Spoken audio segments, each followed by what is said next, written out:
Pues muy bien, pues muy buenas tardes y muchísimas gracias a todo el mundo por haber venido esta tarde, especialmente a Jorge, con el que bueno teníamos muchas ganas de que nos contara todos esos entresijos que hay ahí en las vísceras de la Utrera. Bien, a Jorge lo conocéis ya mucha gente, pero bueno, su es muy largo, así que lo he tenido que resumir un poco, porque es espeleólogo prácticamente desde casi que empezó a andar, ¿no? Con 14 o 15 años ya estaba formando parte de organizando grupos, porque ha sido fundador también de algunos grupos y socio de muchos otros grupos de espeleología. Entre ellos yo he destacado el de la Sociedad Española de Espeleología y Ciencias del Karst, en el que lleva ya cerca de 30 años, aproximadamente 27, 28 años, sí he calculado. También, no solamente como espeleólogo, también eres monitor y guía en las cuevas, es decir, que el manejo que tiene dentro de las cuevas es magnífico. Esto le ha facilitado poder integrarse en los equipos que están redactando los proyectos, los expedientes, para que sobre todo este magnífico enclave que es el de la Utrera pues sea declarado como bien patrimonial, porque además ahí, como sabéis, se unen no solamente los valores geológicos, sino también los valores históricos, los valores ambientales, es decir, que es un complejo de altísimo interés. Y entonces él está formando parte del proyecto de redacción de todos, donde se recogen todas estas bondades del lugar.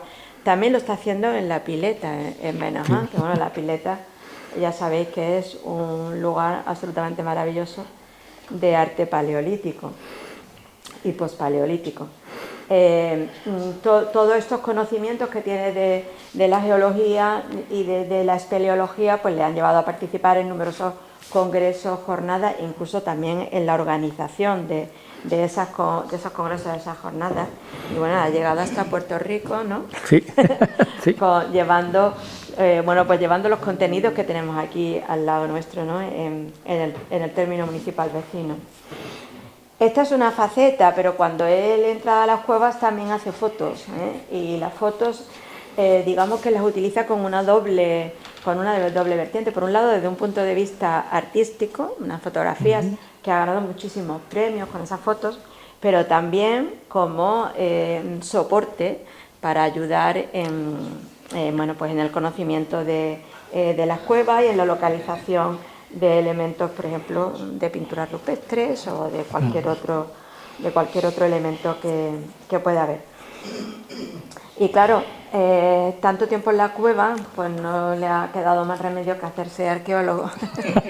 Encima. Porque claro, es que en las cuevas ya sabéis que durante milenios ahí pues buena parte de nuestro pasado, sobre todo nuestro pasado paleolítico, pero en Andalucía también el pasado hasta neolítico, tuvo mucha presencia en las cuevas. Y entonces, bueno, pues actualmente él es alumno aventajado, además en la UNED, pero aparte también ha hecho muchísimos cursos de arqueología, de diversos elementos arqueológicos, y además ha trabajado y forma parte de la empresa Arqueotectura como técnico auxiliar de excavaciones, y por ejemplo ha excavado en Alcorrín, otro yacimiento que tenemos por aquí cerca, ahí un poco entre la Utrera y donde estamos nosotros, que es un yacimiento también absolutamente espectacular. También es guía de Cartella, es decir, que tenemos aquí auténticamente polvorilla. Polvorilla.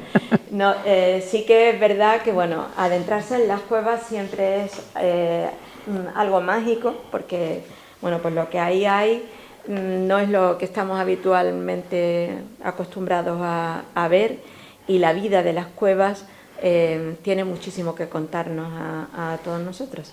Así que venga, vamos. Muy bien, vamos.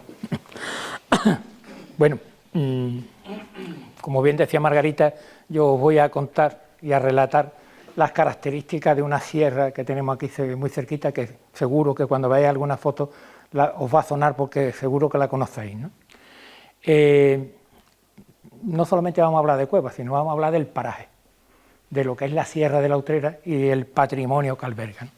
Bueno, pues que sepáis que precisamente el topónimo, la denominación de Sierra de la Utrera, procede de una derivación de su nombre, es Buitrera.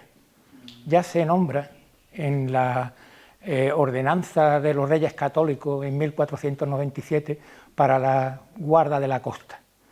Y en 1552 aparece en un documento por una probanza entre el duque de Arcos y Casares contra el concejo de Marbella, precisamente por un litigio de la utilización de pastos para el ganado, ¿vale? O sea que Buitrera, en cierta manera, es el nombre de la sierra, pero ha derivado lo que es la Sierra de la Utrera. No tiene nada que ver con la zona de Sevilla, ¿vale?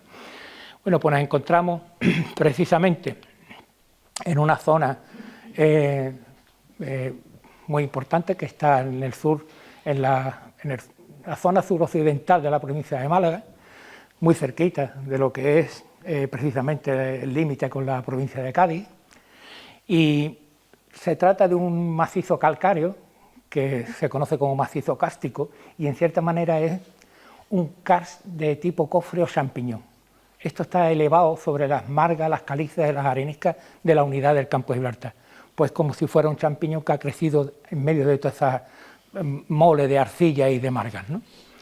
Bueno, pues los principales valores que aporta la Sierra de la Utrera es el valor geológico y paisajístico, como estáis viendo, ¿no? Bueno, pues una de las zonas principales que tiene la Sierra de la Utrera es lo que estáis viendo, el Canuto de la Utrera. Seguro que alguien ha paseado por ese canuto, por la zona de abajo. Bueno, pues el Canuto de la Utrera presenta es un cañón fluviocárstico con paredes verticales y por él corre un arroyo que se llama el arroyo del Canuto. Bueno, pues este cañón tiene otro cañón equidistante, que es el Cañón de los Molinos o Canuto de los Molinos, que está precisamente en la zona este de la sierra, y por ahí abajo corre otro caudal, que es el arroyo de los Molinos, que luego se transforma en el río Manilva. Aquí precisamente se forman unas pozas, que son la Charca del Diablo y la Charca de la Paloma. Bueno, pues en la zona norte de ese cañón Canuto de los Molinos aparece la surgencia de la Hedionda. Tiene dos salidas de agua, unas estas, que son aguas sulfurosas, como conoceréis si habéis estado en los baños de la Hedionda, pues esta es una foto de hace unos años, aquello ya se ha remodelado y se ha dejado como estaba en época alto medieval, para que se hagan las piscinas que estáis viendo allí actualmente, pero anteriormente estaba como esto. Pues este aporte de agua sulfurosa procede de todas las, se puede decir de toda la Sierra de la Utrera, pero también tiene un aporte que viene del río Guadiaro. Toda esa agua es la que aparece en los baños de la Hedionda. Bueno, pues la parte alta de la sierra es lo que conocemos como los Canchos de la Utrera. En cierta manera es una maraña inmensa de fracturas, de rocas en equilibrio, de rocas descompuestas, y lo que le da es un aspecto muy similar al Torcal de Antequera. Son de la misma constitución, la constitución Torcal, ¿vale? En la zona más al norte todavía de la sierra aparece otro canuto, otro cañón fluviocárstico, que es el Canuto Chico. Por ahí abajo corre el arroyo de los Gaínos. Este canuto, zona de la sierra es muy importante y luego veréis por qué. Bueno, pues se puede decir que es la zona donde ya se pierden las calizas y empiezan a tocarse con Sierra Crestellina en Casares. Bueno, pues aquí aparece, igual que en toda la zona del Karst, aparecen las rocas en equilibrio, igual que en la zona superior de los Canchos de la Utrera. Bueno, pues la Sierra de la Utrera pues tiene un valor faunístico importante porque anidan águilas perdiceras, búhos reales, alimoches, y además en el arroyo de los Molinos y el río Manilva precisamente tenemos la aparición de caracoles terrestres. Uno de ellos es endémico propio de la Sierra de la Utrera, que es la Platila hedionda, ¿vale? Bueno, pues una sierra como la Sierra de la Utrera, que se compone de rocas calizas precisamente del periodo Jurásico, pues está claro que iba a tener un valor paleontológico por los fósiles que presenta en la sierra, principalmente ammonite y belemnite del periodo Jurásico, pero también encontramos estomatolitos del periodo Cretácico. O sea, nos da más o menos una sensación de la importancia que tiene la sierra tan cercana a la costa, ¿no? Bueno, pues todos esos valores geológicos y faunísticos que tiene la sierra, pues no iban a pasar inadvertidos para el hombre, ¿no? Y entonces la Sierra de la Utrera, las comunidades que vivieron en la Sierra de la Utrera, tuvo mucha relación con las poblaciones que se asentaban alrededor de la Sierra de la Utrera, principalmente con el Estrecho de Gibraltar. Fijaos dónde está el Peñol, lo tenemos muy cerquita. Ahí en medio, como dice Margarita, precisamente están los castillejos de Alcorrín. Entonces, las poblaciones que vivieron en la Sierra de la Utrera tuvieron mucha relación con el entorno. Bueno, pues ese Canuto Xico que os he comentado, hace unos años, por lo que se localizó dentro del Canuto Xico, fue un yacimiento precisamente del Axelense pleno ibérico, que aproximadamente tiene 250.000 años, es una industria lítica de material utilizado por grupos de individuos nómadas del Homo heidelbergensis, ¿vale? Eso ya está presentado y está publicado y nos da una antigüedad de las comunidades que se movían ya por la Sierra de la Utrera. En una zona como la Sierra de la Utrera, con tantísimas cuevas, pues era lógico que los enterramientos se produjeran incluso dentro de las cuevas, ¿no? Entonces, muchísimas cuevas de la Sierra de la Utrera presentan yacimientos arqueológicos. Unas utilizadas como viviendas y otros como enterramientos, ¿vale? Bueno, pues esa parte alta que os he comentado, que son los canchos de la Utrera, ahí arriba está el poblado de Villavieja. Es un poblado que estuvo ocupado durante el segundo milenio y el primer milenio antes de Cristo, ¿vale? Ellos fueron testigos de los primeros desembarcos de los fenicios en la costa y del trasiego de fenicios a través del Estrecho de Gibraltar. Tanto es así que en el periodo púnico ese poblado de Villavieja se amuralla, se fortifica, y la muralla rodea los 6 kilómetros de perímetro que tiene la sierra. En algunos sitios ya no está, ha desaparecido, pero en algunos sitios sigue estando visible, ¿no? Bueno, pues esas comunidades indígenas que vivían en la Sierra de la Utrera fueron los responsables de la construcción de los castillejos de Alcorrín. Están muy cerca, a unos 3 kilómetros de distancia escasos.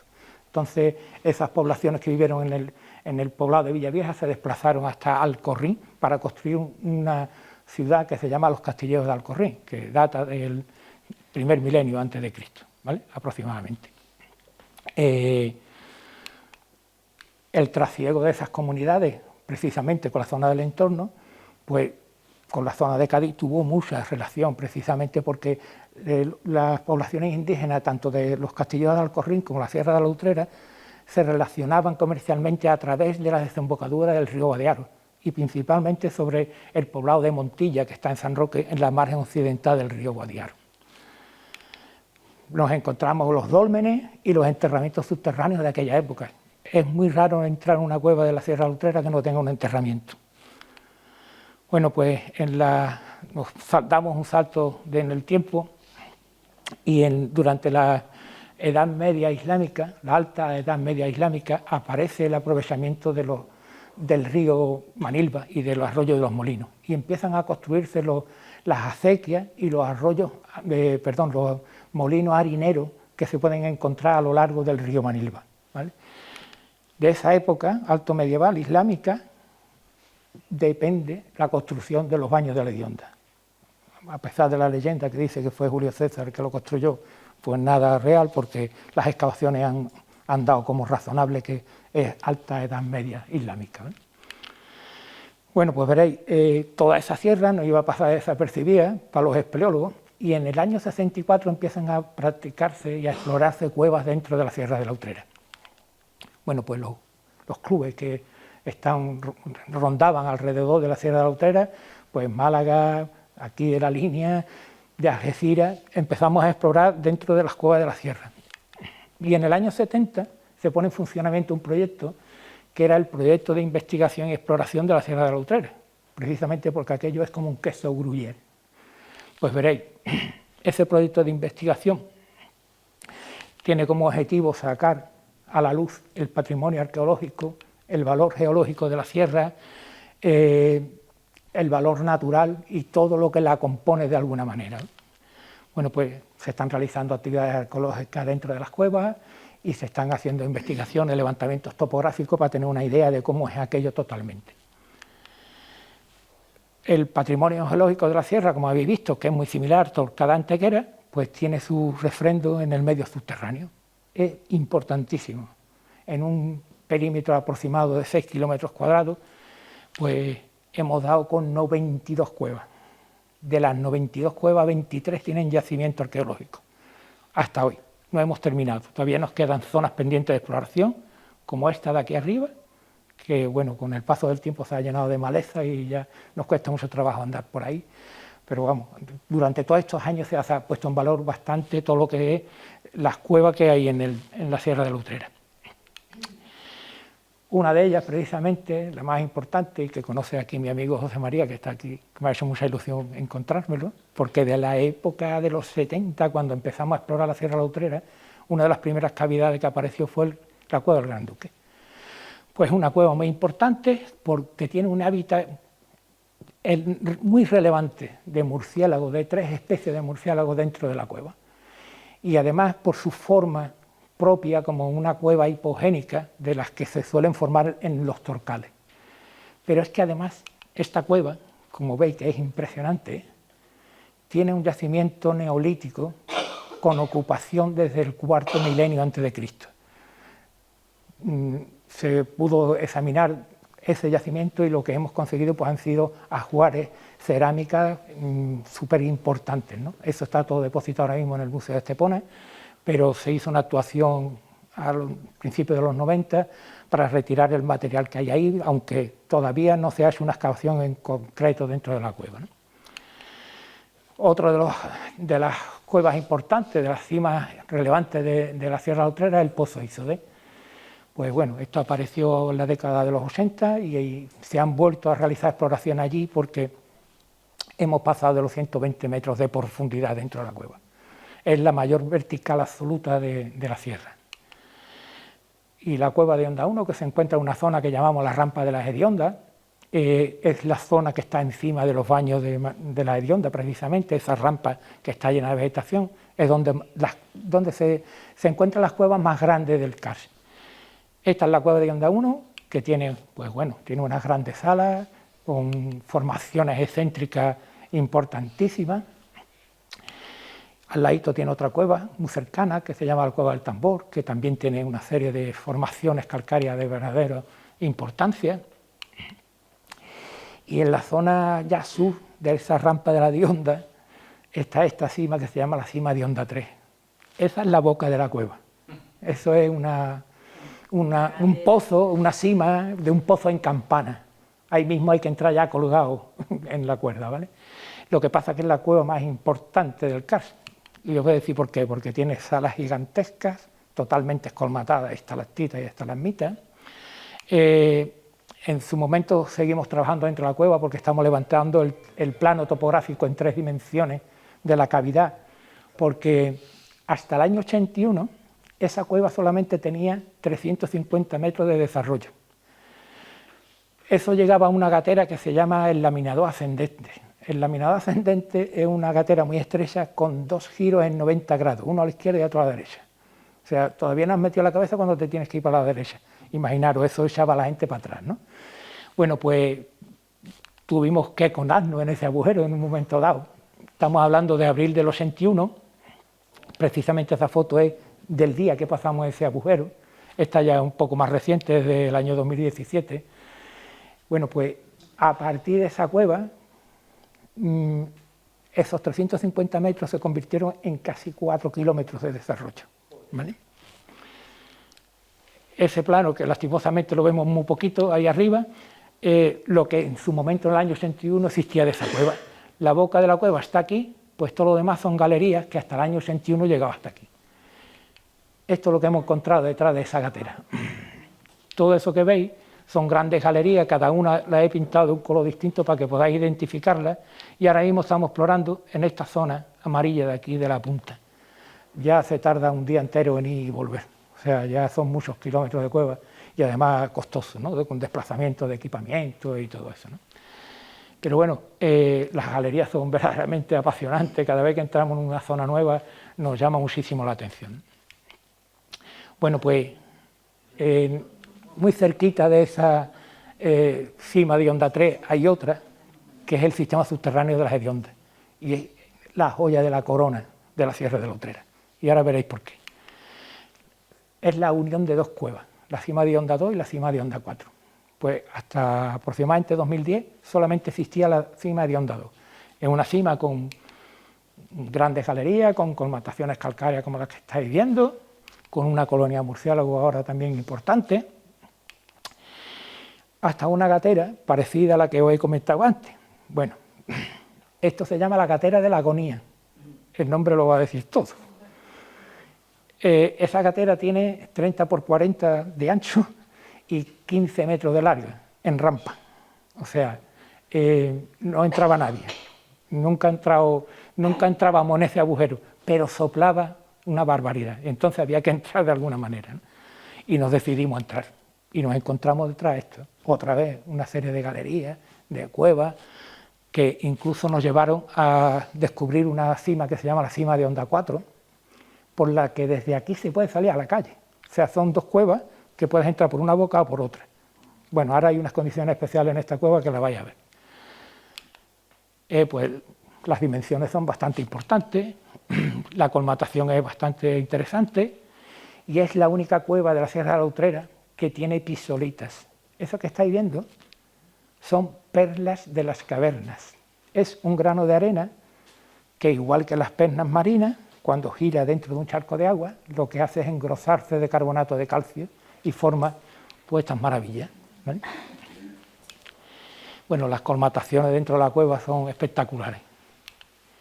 Y este es más o menos el desarrollo de las dos cuevas. Se puede decir que entramos por esta parte de aquí a Marrille y podemos salir por la moradita que hay aquí abajo.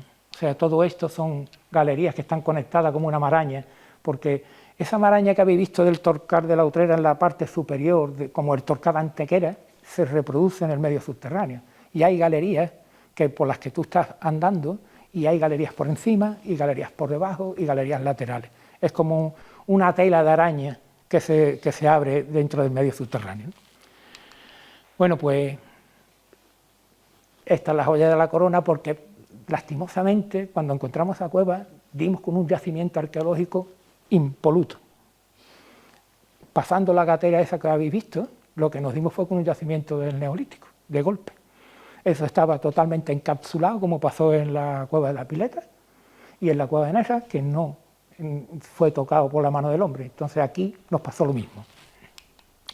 Pues bueno, esto dio motivo a una actuación arqueológica con la Consejería de Cultura de la Junta de Andalucía, que comenzamos en el año 2013. Todavía estamos en marcha dentro de la cueva.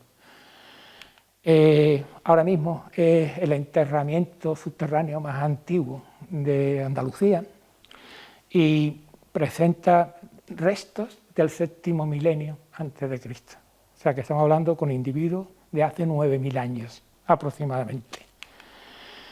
Bueno, pues la cueva, para que la conozcáis, el yacimiento que tenemos ahí dentro, son restos óseos, precisamente son enterramientos de 24 individuos. Pues son 12 adultos, 3 adolescentes y 9 infantiles. Y excepto 2 que hemos podido retirar hacia el Museo de Málaga, todo lo demás está dentro de la cueva, porque precisamente están enterrados en gus. Los gus son como bañeras, no sé si habéis visto pamulaque en Turquía, que son esas bañeras, pues lo mismo se produce en las cuevas.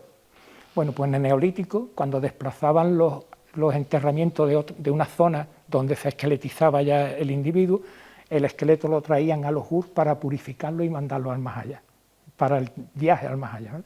Pues dentro de la cueva todos los gus tienen enterramiento y están solidificados porque el agua ya ha desaparecido. Entonces el estudio antropológico había que hacerlo dentro de la cueva, ¿vale?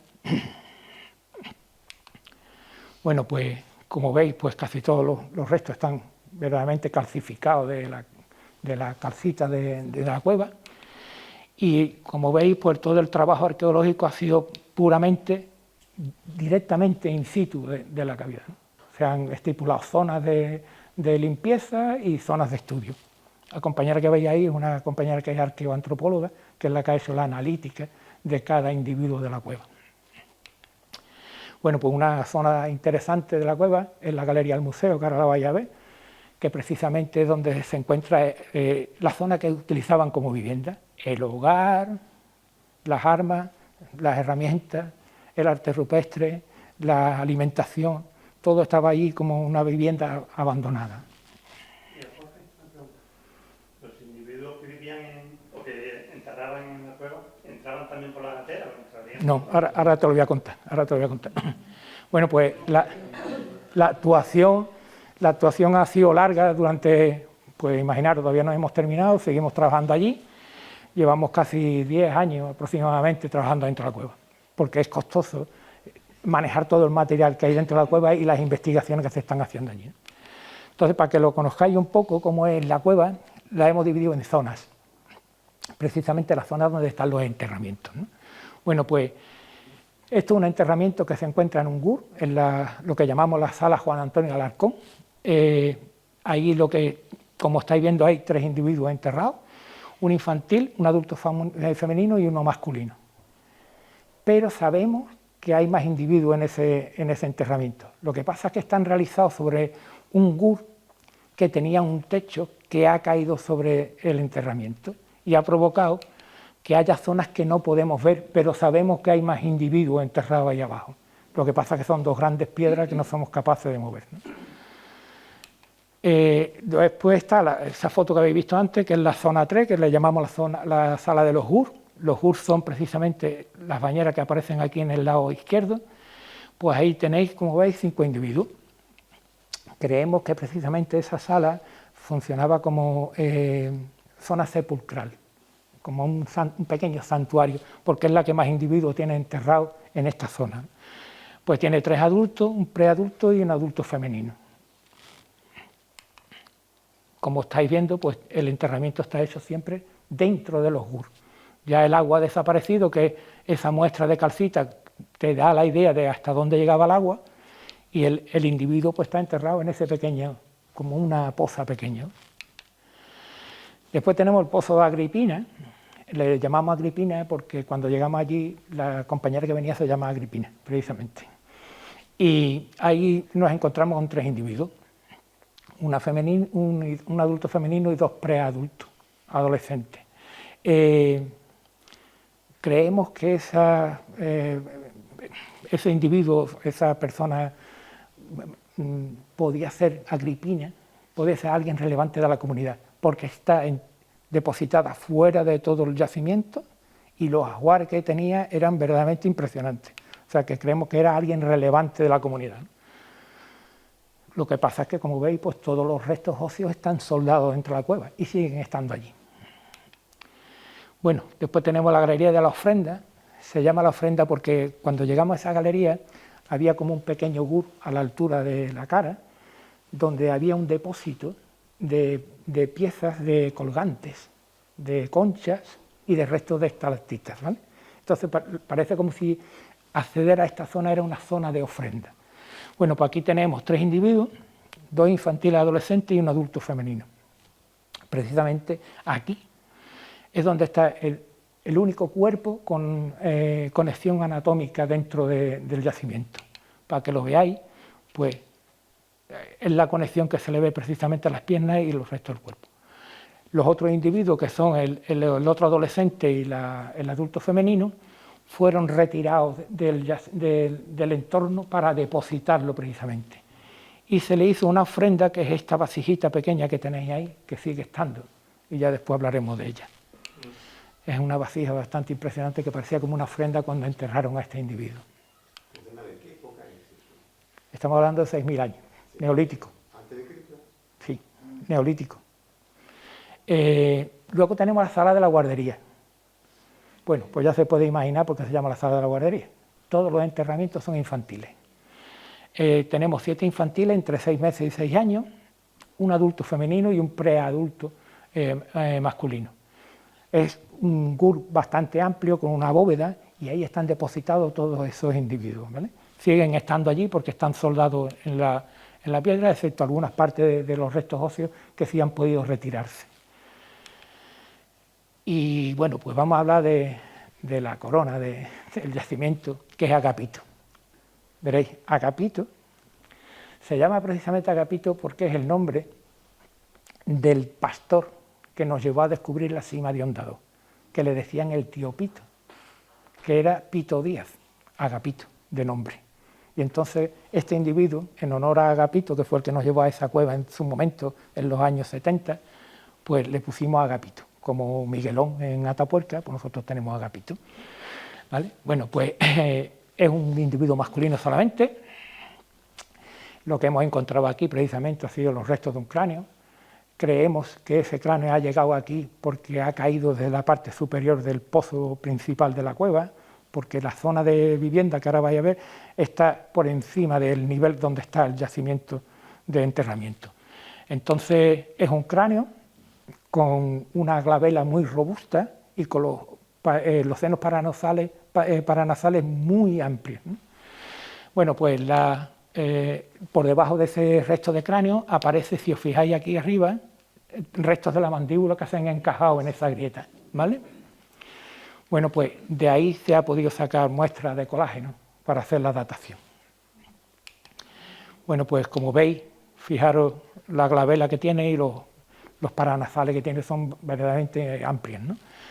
Bueno, pues la datación por micromuestra de colágeno nos ha dado una antigüedad del 7º milenio antes de Cristo. Es el individuo más antiguo que hay dentro del yacimiento y de la zona. Y solamente en esa sala, que llamamos sala de Agapito, aparece el cráneo y el resto de la mandíbula. Pero los restos del cuerpo están anclados en una parte de la vertical. O sea que posiblemente estuvieran enterrados en una zona que llamamos la zona del museo y se haya deslizado por un corrimiento de agua o algún movimiento, ¿no? Lo importante es eso, que Agapito es uno de los individuos, la única muestra de las pocas muestras de mesolítico que hay en el sur de España. Bueno, pues os comentaros que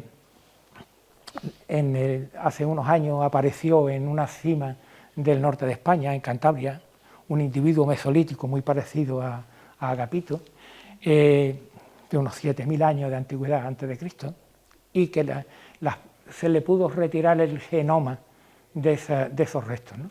Bueno, pues esos restos nos han evidenciado que estos individuos tenían la piel oscura y los ojos azules, pero que además tenían un fenotipo específico que le da los ojos azules como a los habitantes del norte de Europa. O sea que esto indica que la claridad de la piel de los habitantes del norte de Europa es posterior a los ojos azules. Eso es lo que ha determinado el estudio. Bueno, pues gracias a la aparición de Agapito hemos entrado en un proyecto que es el proyecto de Atapuerca, de comparación de ADN, y que luego os voy a detallar un poquito. Bueno, pues debajo de Agapito aparece esto, hay más por aquí abajo, que es un trozo de cráneo de ciervo. Creemos que procede del mismo depósito funerario de Agapito. Y ese cráneo de ciervo también tiene la cuerna. Bueno, pues en el Mesolítico, como en el Reino Unido y en partes del norte de Francia, se utilizaban las máscaras los cráneos de ciervo se utilizaban como máscaras. Entonces creemos que la ofrenda del enterramiento de Agapito está precisamente ahí en esa gatera. Lo que pasa es que hay que excavar y todavía no hemos podido excavar. Y luego la galería del museo, que es la zona superior, donde en su momento estuvo depositado Agapito, que es el hogar donde están las herramientas, bueno, estaban las herramientas, las armas, los restos de comida, pues aparece el arte rupestre. Es una de las galerías más importantes. Hay otra galería que ha aparecido hace poquito, pero no podemos poner fotos, porque está en estudio ahora mismo, ¿vale? Pero esta galería del museo, pues como veis, tiene una serie de grabados, tiene indicaciones con lápiz de almagra, tiene digitaciones y algunos signos esquemáticos como ese que está ahí en esa pared, ¿no?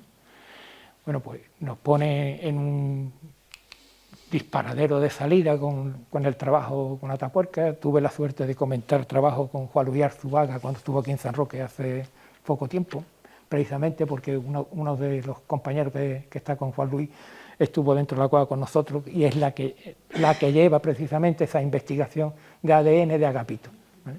Creemos que de alguna manera queremos saber en un proyecto de investigación cómo se movían las comunidades en el Neolítico y en el Mesolítico.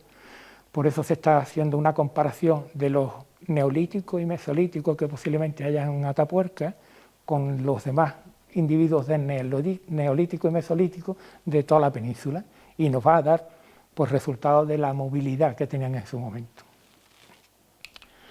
Bueno, pues esta es una de las zonas impresionantes que tenemos dentro de la Sierra de la Utrera, ¿no? Y bueno, pues además la Sierra de la Utrera también tiene una cosa muy importante, que es la fauna cavernícola. Pues como tantas cuevas tiene que haber murciélagos. Y además pues también hay insectos y invertebrados que tienen unas condiciones especiales. Pues veréis, estamos ahora mismo con la Sociedad Gaditana de Historia Natural realizando un muestreo y analítica de la fauna cavernícola de la cueva del Gran Duque, precisamente. Tenemos a este individuo que le llamamos pelo pincho, porque es muy difícil de localizar y se nos desaparece, y este caracolillo que solo habita en la cueva del Gran Duque. Hay 92 cuevas, pero nada más que no lo encontramos allí, ¿no? Entonces, ahora mismo está en una analítica en la Universidad de Mallorca, lleva 3 años ya allí desguazado, como decimos fácilmente, esperando que podamos saber si es un endemismo propio de la Sierra de la Utrera. Bueno, pues esta sierra, lastimosamente, tiene un cáncer que se llama la cantera de árido, que es la que tenéis ahí. Es una cantera de árido que procede de época romana, no es que la hayamos hecho en la época de los 60. Ya existía en su momento un aprovechamiento de roca caliza en la época romana de la cantera de Casares, principalmente porque también tenemos a la Cipo al lado, ¿vale? La de los rellenos de Gibraltar. Eso vamos a hablar. Bueno, pues en los años 2000 aproximadamente, con el boom de la construcción, pues la cantera empezó a crecer disparatadamente, incluso en este punto se abrió una cantera de mármol rosa. Es el de los pocos sitios, exceptuando Carrara, donde hay mármol rojo y rosa. Lo que pasa es que no tenían autorización, lo denunciamos al Seprona y tuvieron que cerrarla. Pero aún así,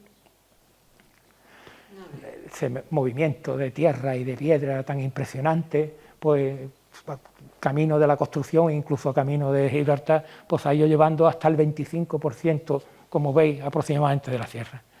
Ahora mismo se encuentra en estas condiciones, pero está limitada. Hemos conseguido que esté limitada en extensión. Pueden profundizar, pero no agrandarse. Veréis, el daño es verdaderamente impresionante. Eso que tenéis ahí al fondo es Manilva.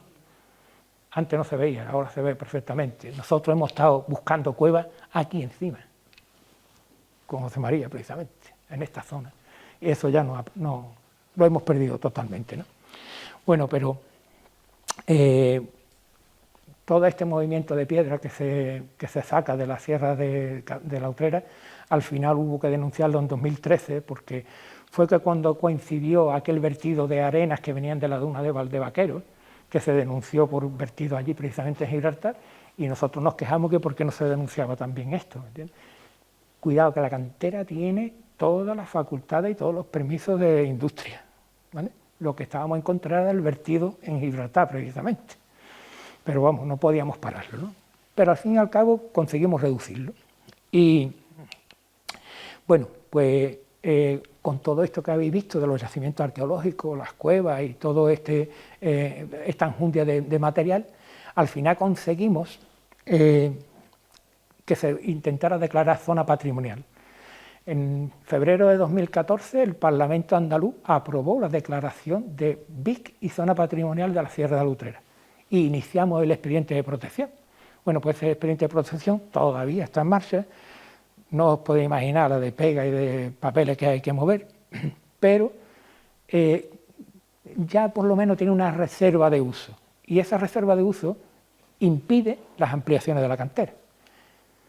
Bueno, pues en 2017 la Consejería de Industria sacó un permiso de extracción de árido en la zona norte de la sierra, precisamente en el Canuto de la Utrera. Y nos preguntábamos que, bueno, cómo iba, si había un proyecto en Consejería de Cultura de protección ambiental, ¿cómo es que se iba a permitir una extracción de árido, ¿no? Bueno, pues eso se denunció a través de la prensa, porque la prensa es la que le da caña a esta gente, y al final tuvieron que reconocer que solamente iba a ser un proyecto de investigación.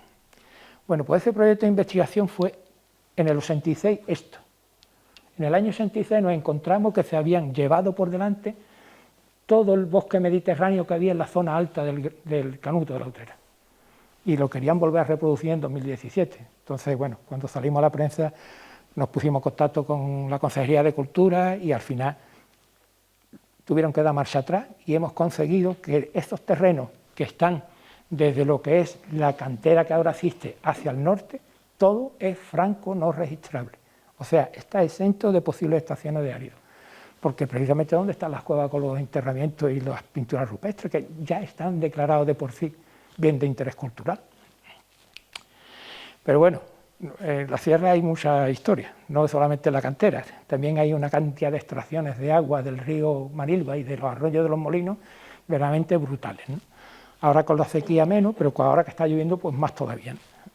Bueno, pues hay fincas que han incluso modificado el cauce del río, poniendo presas, vamos. Esto ha sido precisamente con una inspección que realizamos en el río con la Junta de Andalucía, porque las fincas de abajo se quedaban sin agua. Entonces nos extrañaba que arriba sí hubiera, ¿no? Y era, al fin y al cabo, lo que ha conseguido esas extracciones ilegales que vienen desde Casares hasta lo que es, pues se puede decir, los baños de la Dionda.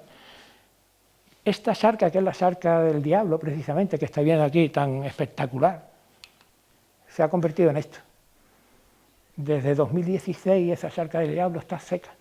Pero es que aunque llueva como está lloviendo estos meses, no se consigue llenar, porque hay extracciones en fincas por encima del pueblo, ¿no?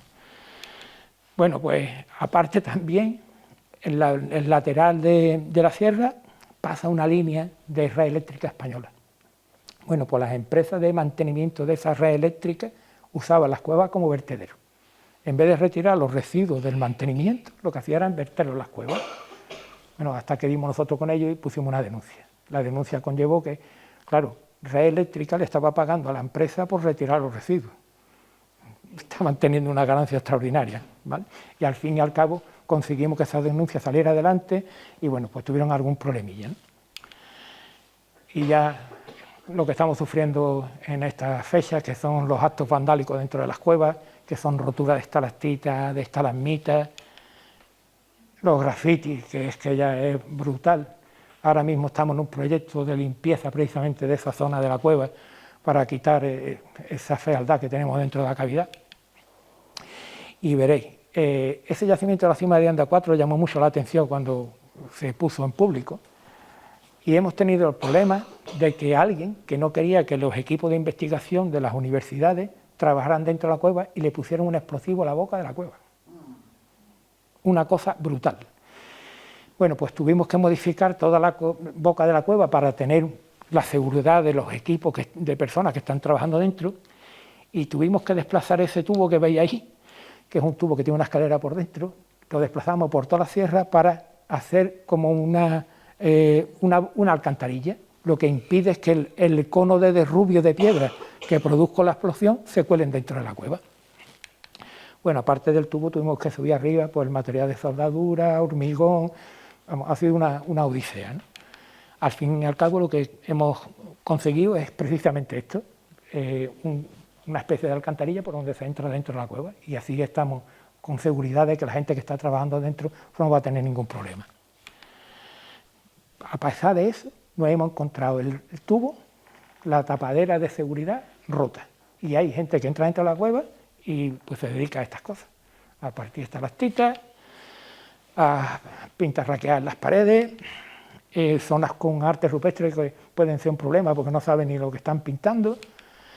Y ese vaso cerámico de la zona 9, lo que llamamos la sala de la ofrenda, que es una verdadera virguería, pues hace unos meses lo hemos encontrado así.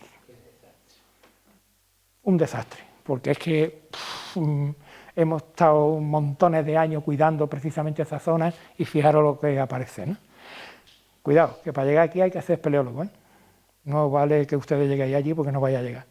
O sea, aquí hay que entrar con sistema de cuerdas, con técnicas, y allí no llega todo el mundo. Entonces nos llama mucho la atención que gente del gremio pues se dedica a estas cosas, ¿no?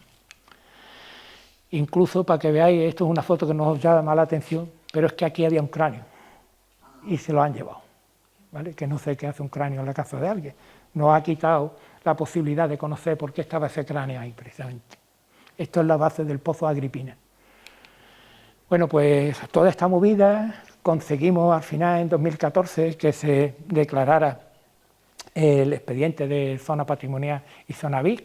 Hay un montón de gente implicada en este tema, pues aparte de la Consejería de Cultura, pues el Museo de Estepona, están las universidades y todo el mundo apoyando esta protección, ¿no? La Universidad de Granada, la Universidad de Córdoba, la de Sevilla, la de Huelva, la de Cádiz y la de Málaga, todas empeñadas en proteger lo que ha sido pues nuestro terreno de juego durante tantas décadas, ¿no?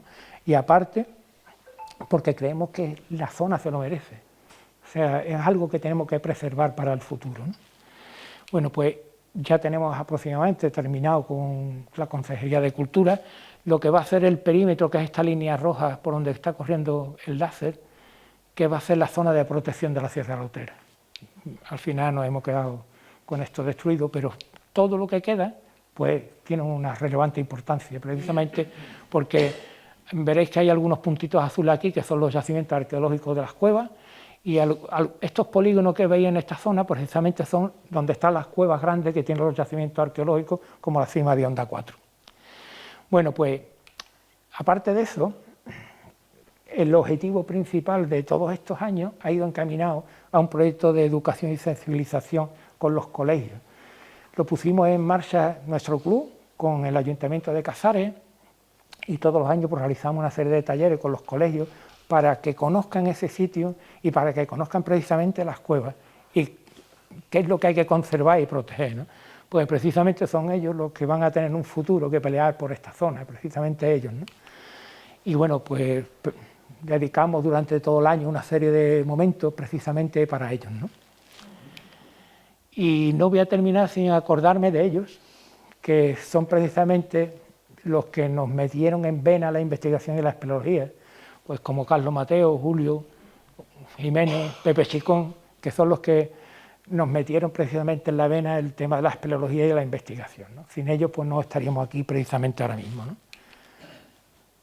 Siento que no haber dado mucho la lata y espero que os haya gustado lo que estamos haciendo.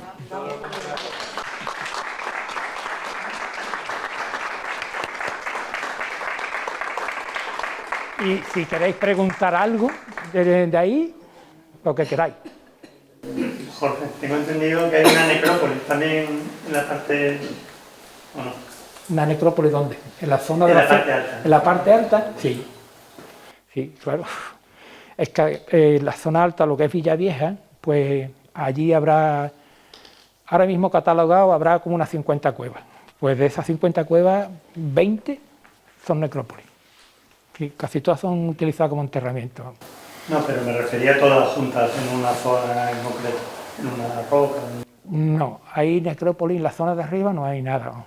No, casi todos los enterramientos. No, casi todos los enterramientos están dentro de las cuevas, ¿vale? Son cuevas a lo mejor pequeñas, pero tienen los depósitos funerarios dentro. No hay una necrópolis como los Algarves o algo así, no. ¿Se tiene más o menos pensado cuándo se puede excavar la parte de hábitat, la parte donde está la zona? Esa es la que yo quería comentar. Eso es precisamente en septiembre. Tenemos que repetir porque bueno, esa cueva, debido al arte rupestre, es bien de interés cultural ya, además está declarada por el Ministerio de Cultura. En otoño siempre tenemos que abrir las puertas.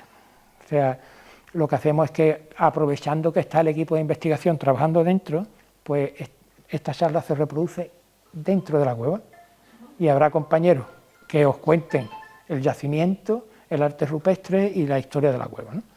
Y normalmente es en septiembre o octubre. Eso será antes de que le metamos mano a la zona del museo, precisamente porque hay una capacidad de excavación entre 2,5 metros, 3 metros de profundidad.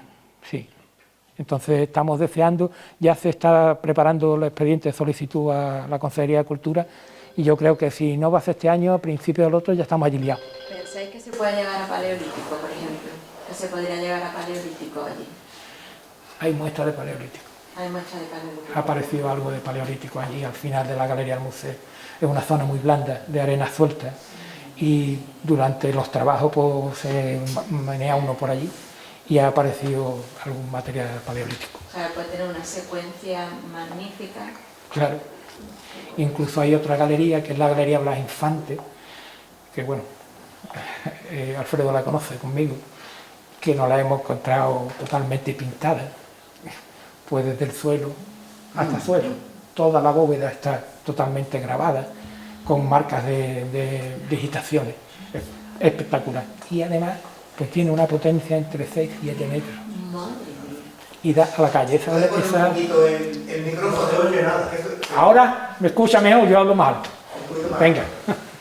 De todas formas, conociendo, por un lado, que el ser humano nos caracterizamos fundamentalmente porque somos bastante tontos y bastante malvados, creo que hay que tener muchas precauciones de no decir exactamente cómo llegar a los sitios. Claro. Porque es que me parece flipante, o sea, es que es increíble. Imagínate. ¿Cómo se puede ir a un sitio de estos? Bueno, es que no lo puedo entender. Pues fijaros, os voy a contar. La gatera de la Agonía, que habéis visto lo que es, pues fijaros el nombre que tiene, ¿no? Verdaderamente ahora no pasamos por ahí, pero en su momento cuando descubrimos la cima de Anda 4, entrábamos y salíamos por esa gatera. Por ahí movíamos petate, material, cuerda y todo, ¿eh? 15 metros, como un vaso de whisky así en inclinación, y entrabas por arriba y salías por abajo, pero a la vuelta tenías que entrar por abajo y salir por arriba, totalmente embarrado. Bueno, pues eso daba conexión al yacimiento. Cuando se puso la boca de fuera del tubo, con el tubo de seguridad, se hizo también con la Consejería de Cultura un cierre de la gatera de la Agonía, con 2 cierres, uno arriba y otro abajo, para que nadie entrara. Lo han roto 2 veces. Es que increíble, porque además han estado allí trabajando con una radial, porque se ve, ¿vale? Y te quedas así como diciendo, o sea, imagínate, para llegar a la gatera de la Agonía hay que bajar un pozo de 10 metros, más una gatera, una rampa de unos 15 metros y un pozo de 45 en vertical. Y luego meterte por una serie de galerías hasta dar con la gatera de la Agonía. O sea, tú no vas. ¿No piensa usted de poner una cámara de fototrampeo de esa que vale 30 euros una esquinita y lo pilla aquí en Braga? Puede ser. Lo vamos a hacer, Felpa, lo vamos a hacer. Es que eso vale 30 euros. Yo las mías te duran 6 meses en el campo. Claro. Pues mira, lo que pasa es que tenemos dentro del club un compañero que le llamamos Don Invento, que va más allá todavía. Bueno, pues la última rotura que sufrimos fue la tapadera del tubo, que es imaginaros, con un candado especial de seguridad, con un pasador de acero de casi 4 centímetros de diámetro. Pues eso lo cortaron con una radial. Lo que vamos a hacer es colocar dentro una alarma, pero una alarma que no suena. Es una alarma que manda mensajes a 4 móviles: Guardia Civil, Policía Local, Ayuntamiento y el equipo de investigación. Y ya está. Y cuando estén allí dentro lo van a encontrar a la puerta, vamos. Porque es que no hay otro remedio, porque es que es increíble, vamos. Sí. Si lo hemos pensado. Mira, incluso el tubo tiene en la puerta, en la boca, un cartel de estos de grabación. Eso que hay, que nos dijeron la Guardia Civil, que hay que poner un cartel diciendo que puedes estar grabándolo. Bueno, pues parece ser que ese cartel, cuando llega alguien allí, lo primero que piensa en medio del campo, a ver quién me está grabando, ¿no? Bueno, parece que ha retenido un poco la historia, ¿no? Pero todavía siguen dando la lata. No has comentado, por lo menos no lo he percibido yo, como estás saliendo, sobre un factor para mí muy importante, que es la propiedad de la finca. Me gustaría que nos explicara un poco la interrelación, relación que ha habido, que hay con los propietarios. Con los propietarios. Pues mira, precisamente tuvimos la suerte cuando empezó la actuación arqueológica dentro de la cueva, incluso en la otra de Gran Duque, que el propietario de la finca era familiar del alcalde de Casares. Y entonces nos facilitó la autorización de Pepe Carrasco. Entonces tuvimos la suerte de que, bueno, como era familia, pues a través de él pudimos contactar con los dueños de la finca y son los que nos emitieron el permiso correspondiente. Y que de vez en cuando pues lo invitamos a café o a comer para que siga la relación como la llevamos, vamos. ¿Vale? Eso es. ¿El dueño de la cantera? No. El dueño de la cantera es ahora mismo es una multinacional brasileña. Hasta hace poco era Ital Cementi y ahora desde el año pasado, con lo de la araña, ¿no? Es que nosotros estuvimos trabajando también en la cueva esa que apareció en la cantera de la araña, ¿os acordáis? La Maravilla Blanca. Pues nosotros somos los que hicimos la documentación junto con Arqueotectura de la cueva, ¿vale? Y bueno, pues esa misma multinacional son los que han comprado la cantera de Casares. Ahora mismo se divide lo que es la parcela en dos propietarios. Pues no, te cuento, la finca de la Sierra de Utrera tiene 72 propietarios. Hay pequeñas fincas en la zona oeste que son pues casi huertos, ¿no? Entonces ahí hay muchísimas fincas. La más grande es la de la cantera, que es la de Gloria, la de la familia Pérez de Vargas, precisamente, que eran de Casares, pero son de Algeciras, que coge precisamente desde el Canuto hacia la cantera. Desde la zona derecha, en la zona donde están los baños de la hedionda, hasta el final, eso es de una empresa que se llama o se llamaba Termas Romanas Sociedad Limitada, que era una constructora madrileña que quería hacer un balneario en los baños de la hedionda. ¿Vale? Lo que pasa es que ahora mismo está intervenida por Hacienda y aquello está embargado. Entonces la propietaria precisamente es el Estado. Y las negociaciones que empezó Pepe Carrasco, el alcalde, con Hacienda, precisamente era porque la finca iba a salir a subasta. Y la idea del ayuntamiento es adquirirla. ¿Vale? Y luego hay una finca arriba, que es la de los Canchos, la parte superior, pues veréis que es de una familia de Pepe Carrasco también, de una chica que tiene un monolito a la entrada del Canuto de la Utrera, en la zona superior, que es un monolito en la zona de la Fuente de la Moña, no sé si la has visto por allí alguna vez. Bueno, pues hay una chica que estaba en un grupo de senderismo de Estepona y que heredó de su familia la parte superior de la sierra, que allí lo que hay es piedra y vegetación, ya no hay ni cabras, ¿no? Pero su testamento dejó en herencia que eso fuera de uso público, ¿vale? No se puede permitir otro uso allí arriba, precisamente para el tema de senderos, de turismo activo. Y luego hay otra finca, al final ya pegado ya a la zona norte, que es el molino, uno de los molinos que hay en el arroyo del río Marilva, que es una finca pues, de un propietario extranjero que no sabemos. Y ya los demás, hay 4 o 5 fincas que son del ayuntamiento, pero lo que da en la carretera que va a Baucí, ahí hay fincas inmensas que son casi huertos, ¿no? Entonces, comentaros que en su momento el ayuntamiento comenzó con la permuta de terrenos para proteger la sierra. La idea es, pues fincas muy pequeñas, porque son casi como esta sala, pues permutarlas por una finca similar en la costa. Pues casi todo el mundo ha dicho que sí. Claro. Espérate, que me estaba este hombre... Antes de comenzar la exposición, te oí ahí fuera de exposición de que hablabas de Heidelberg de Gelsing. Sí. Y 200 millones de años. 250.000 años. Y 250.000 años. Y hay evidencia de restos de...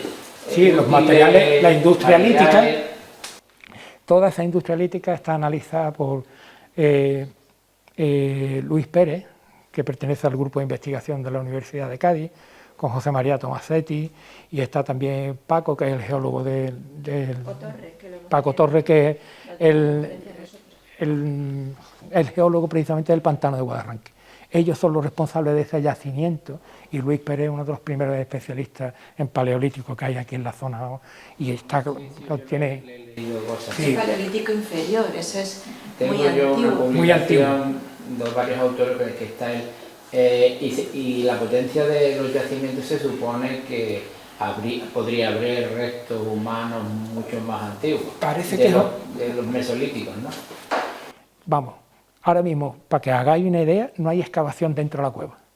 todo lo que os estoy comentando es porque se ha retirado de la superficie del suelo, no se ha excavado nada. Incluso os he comentado que hay algunas muestras de paleolítico, pero que han salido por el trasteo de los pies, ¿vale? No se ha hecho excavación. Y con casi 3 metros de profundidad, quizás nos podamos llevar a una sorpresa. Claro, de todas formas, el paleolítico inferior es difícil encontrarlo dentro de cuevas. El paleolítico inferior se encuentra en exteriores, en los arroyos, en los ríos, al aire libre.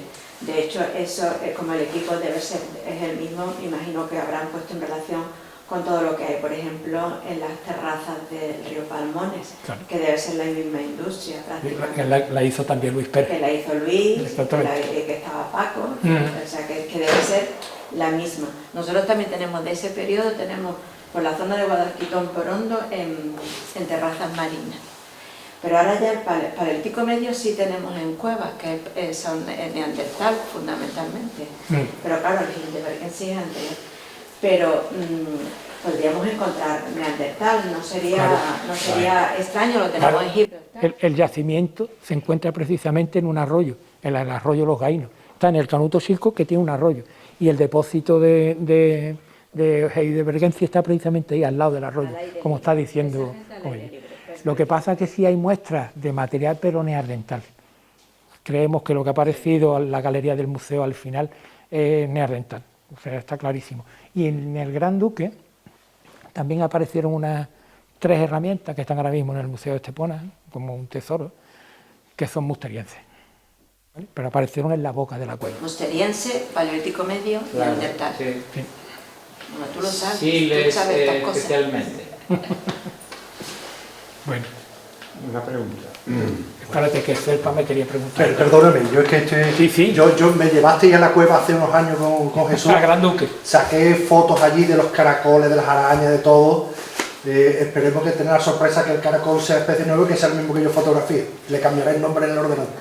Pero me interesa. ¿Habéis encontrado, yo como museo de naturaleza, habéis encontrado restos de mamíferos allí, por ejemplo, aparte de los restos humanos, por ejemplo, ciervos, carnívoros, no sé? Claro. ¿Qué habéis encontrado por allí que nos pueda...? Te he contado antes que la máscara de Agapito es de un cráneo de ciervo.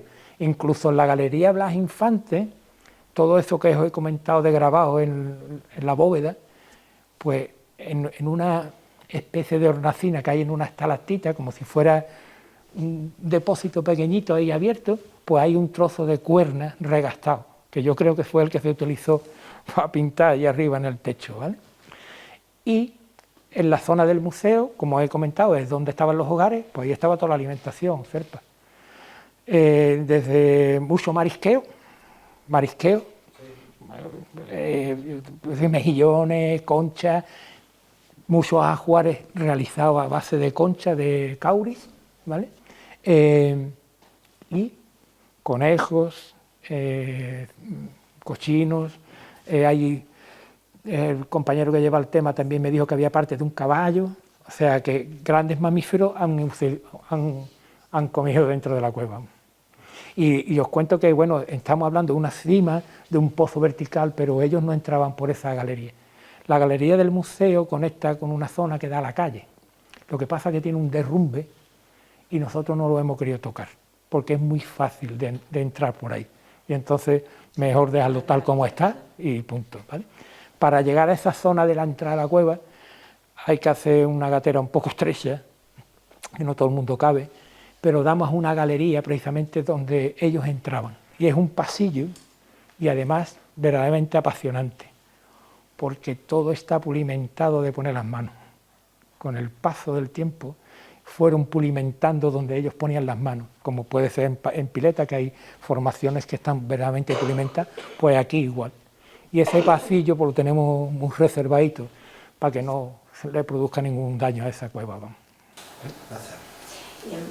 José María me quiere preguntar si alguna vez por casualidad la empresa que se dedica a la extracción de áridos ha encontrado algún resto arqueológico, algún resto... Yo creo que sí. Si por casualidad ocurrió eso alguna vez.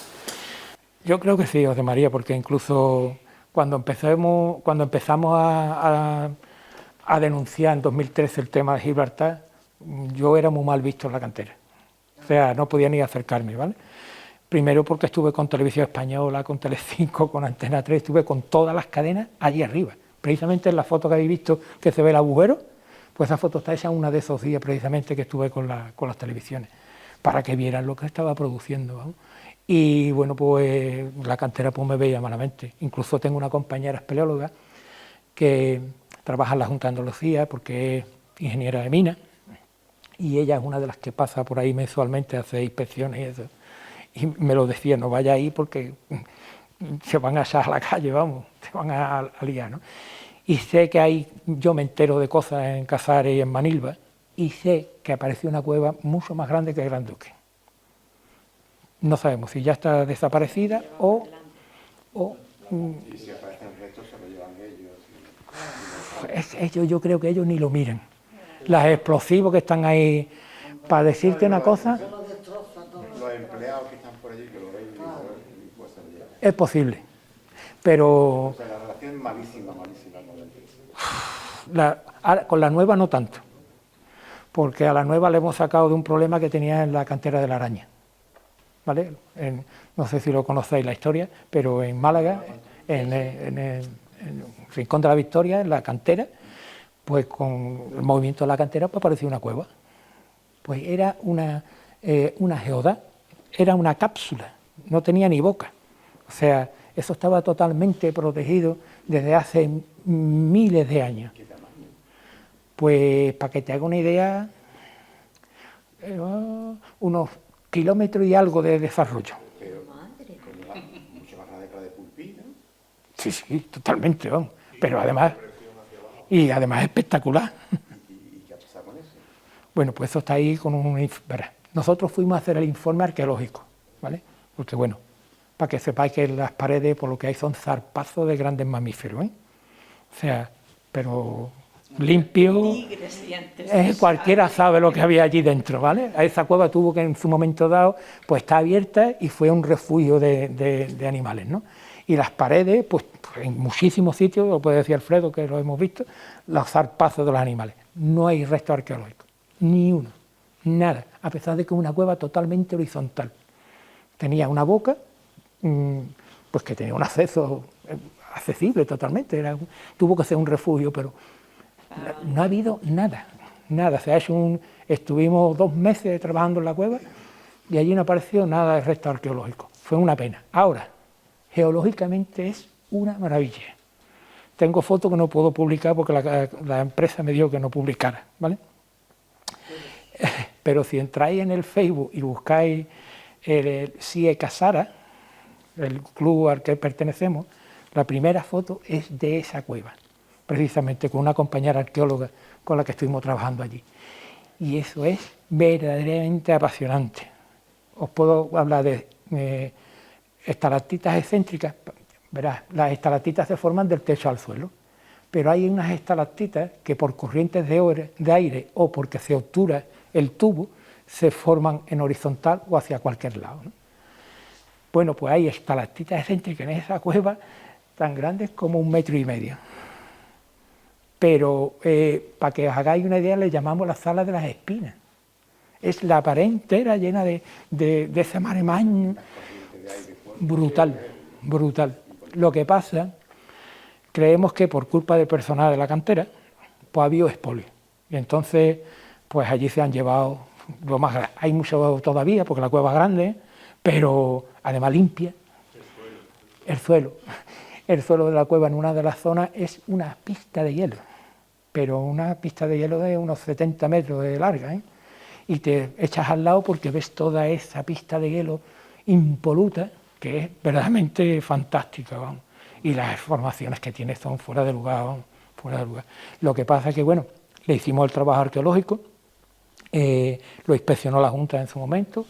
Como no había nada arqueológico, pues nosotros nos retiramos, levantamos el plano topográfico de la cueva, cuando queráis lo traigo y traemos fotos para que la conozcáis, y luego se hizo un informe medioambiental y geológico por la Universidad de Granada, que es el que está ahora mismo en la Consejería de Medio Ambiente.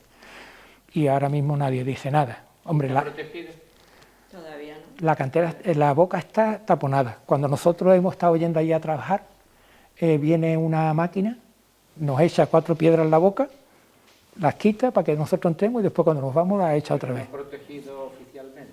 No, ahora mismo no se ha decidido. Además que el problema es que está en medio de la cantera. No está en un lateral para poder acondicionarle el acceso. Es que para llegar a la cueva hay que pasar por donde están las explosiones de la cantera. Y eso tiene mala complicación. Y además, os voy a decir por qué. Porque es la única zona caliza que le queda a la cantera. ¿Y no estaba allí Cueva Navarro? Abajo, Abajo. abajo. Porque Cueva Navarro era Sí, lo está, mismo. claro. O sea, allí no había entrado nadie. El primero que entró fue José Luis Sánchez Drián y se quedó acordado, vamos, estuvo un montón de días Sí, que sí. no atinaba a hablar de la impresión que se Claro, llevó. claro. Pues Pero Navarro sí está protegida. Navarro sí está, como también. Navarro 4 y Navarro 3, son 2 o 3 cuevas creo, Sí, sí. pero esta está arriba del todo, no tiene conexión. Vamos, podíamos pensar que tuviera conexión con Navarro, y digo, hombre, si tiene conexión con Navarro, Pero Navarro, claro, Navarro sí está nada, ubicado. no tiene conexión, se ha mirado, remirado, a ver si le sacábamos la punta, pero no había manera, no había manera. Es una pena porque la verdad que la cueva es fantástica, ¿eh? La cueva es fantástica. Yo quería hacer un pequeño comentario respecto, bueno, si me toca, Sí. respecto a los dólmenes de Corominas. Bueno, Porque no sé si los conocéis. Entonces, bueno, porque es que lo quiero recomendar, porque no tenéis lo que verlo, tenéis que verlo. Está relacionado con Alcorrín y con la Villarriba esta de Villavieja. Villavieja y están trasladados. Es decir, como molestaban para la... Si os fijáis, cuando vais por la autopista, hay uno de los puentes que cruza un arroyo, que es el de Coromina, precisamente. Ahí debajo de ese puente estaba el yacimiento neolítico de Coromina. Se ha hecho una grandísima cúpula, como si fuese un dolmen, con una entrada, como si fuese un dolmen. Y Está chulísimo. ¿De corredor? Exactamente. Sí. Pero Además con que- unas dimensiones colosales y están allí todos los dólmenes y los ajuares funerarios. Sí, está muy bien representado. Y además, es que curiosamente, eso lo ha construido Ferrovial. Sí. Porque cuando empezaron a construir la autopista fue cuando apareció el yacimiento abajo, ¿vale?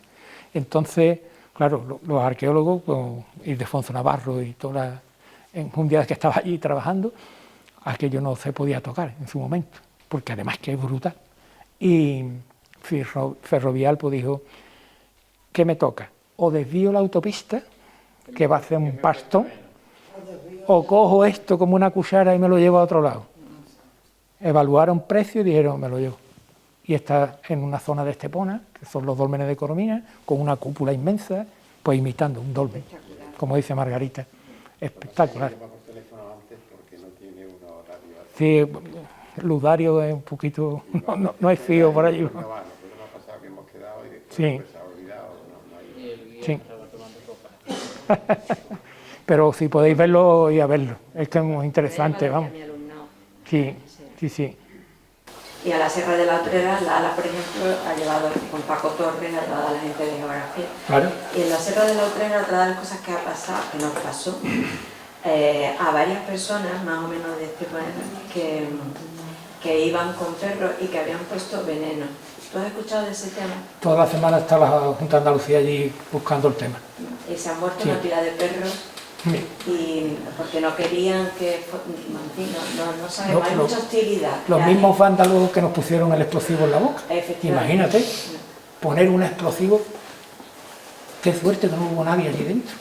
Porque es que entonces... Más que vándalos son delincuentes. Sí, Los sí, sí, explosivos deben tener relación con la cueva, Claro. o sea, con la cantera. Claro. Porque el explosivo ¿dónde lo sacan? No. ¿No? Es difícil de encontrar. Se utiliza en espeleología, José María. ¿Cómo? Se utilizan en espeleología. Los microexplosivos se están utilizando en espeleología.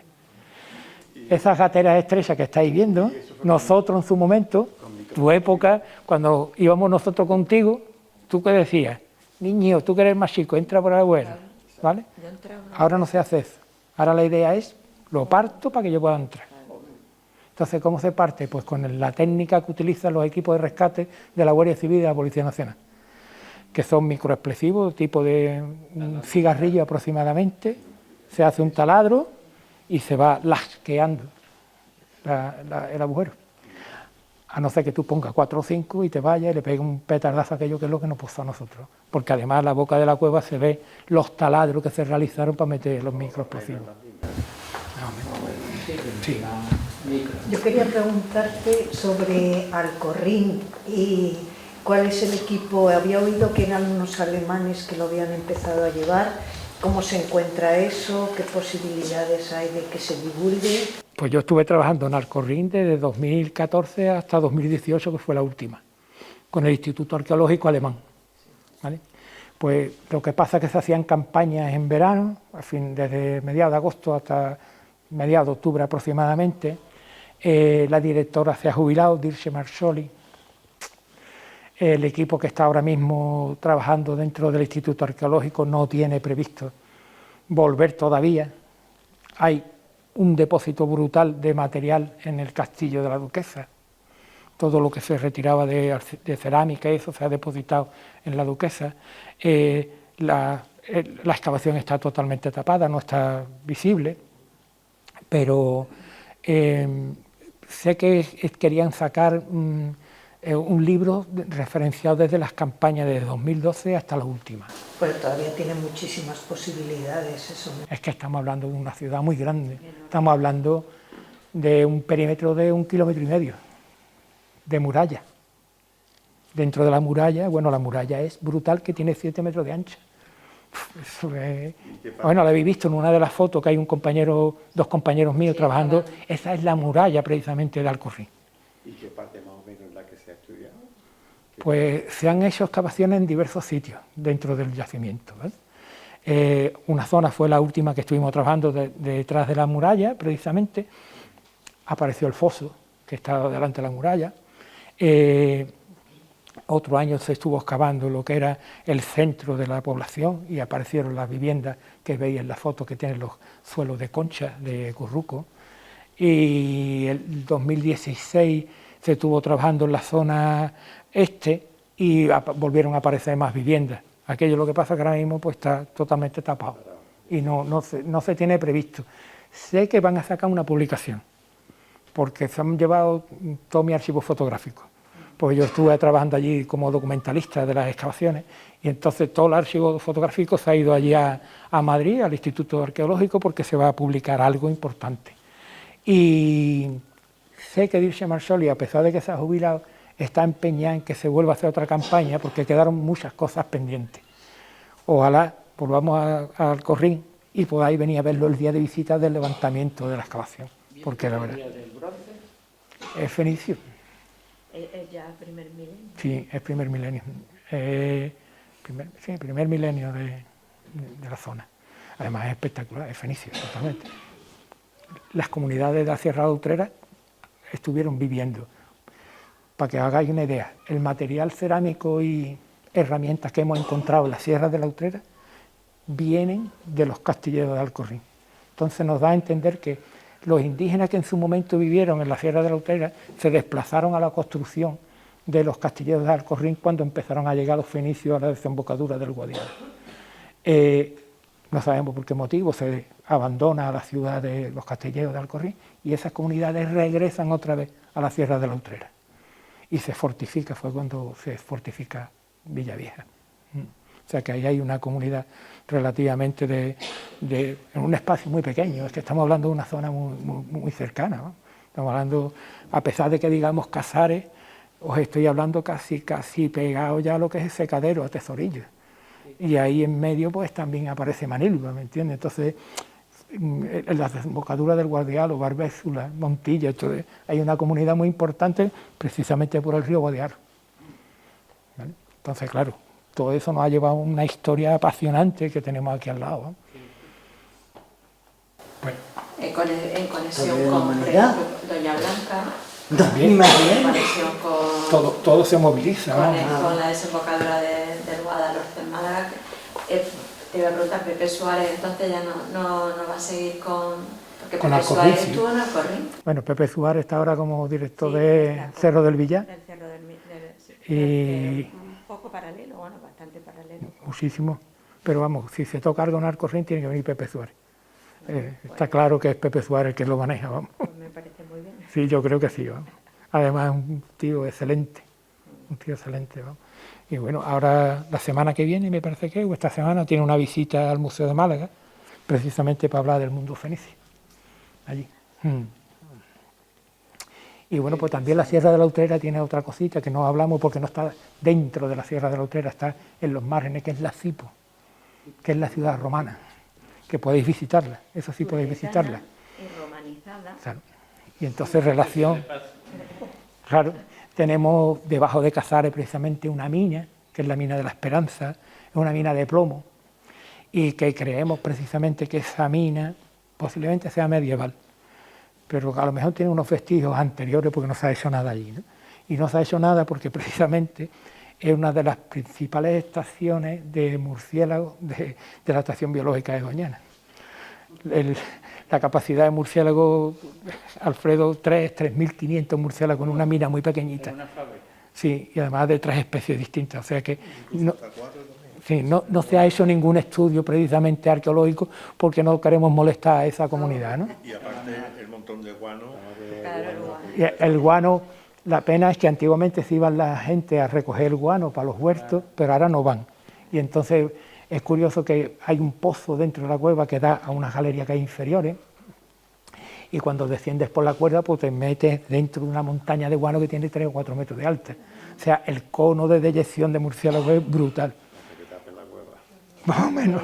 La Cipo es muy interesante porque acordaros que fue Canuleyo, Lucius Canuleyus, el que iba dirigente de Cartella a Roma, que fue el que consiguió que se le otorgara a la ciudad lo de Colonia Libertinorum. Bien, pues en la Cipo apareció una inscripción de Canuleya, de la gens Canuleya, es decir, de una familia, porque claro, cuando Roma se queda con todo lo que hay del mundo púnico, reparte tierras a su gente. Y entonces, pues, seguramente la Cipo pues está instalado una de estas familias y la inscripción está ahí en el museo. Está aquí en el museo y es muy curioso porque es que esa inscripción se la trajo Julio Martínez Santaolalla. Bueno, es otra historia. Esa es otra historia. La descolocó, la descontextualizó, pero Pedro Rodríguez Oliva, profesor de la Universidad de Málaga, Pedro sí supo localizar lo que esa inscripción era de la Cipo. Y entonces es muy interesante ver la vinculación de la gran urbe, Cartella, ya estamos hablando del siglo II, I a.C., con la Cipo, que era un enclave turdetano, pero que fue romanizado. Parece ser que querían hacer algo ahora allí. Claro, porque ahora es el 50 aniversario de las primeras excavaciones de la Cipo. De Pedro, claro.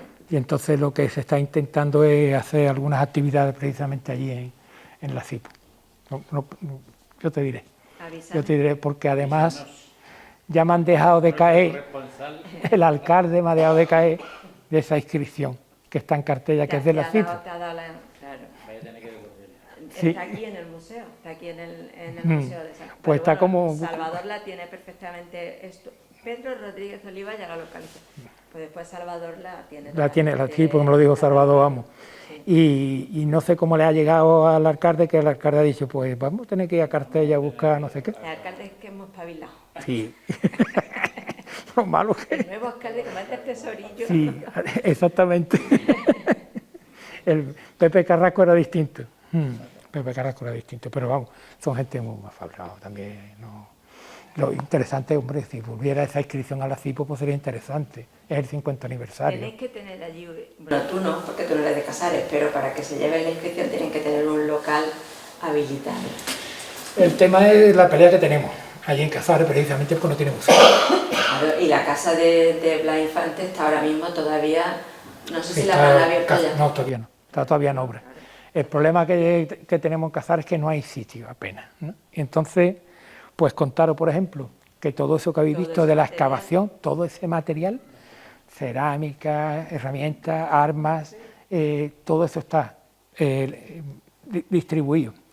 Los restos óseos los tiene la compañera antropóloga, que es de la Universidad de Sevilla, que es ella nada más que trata huesos.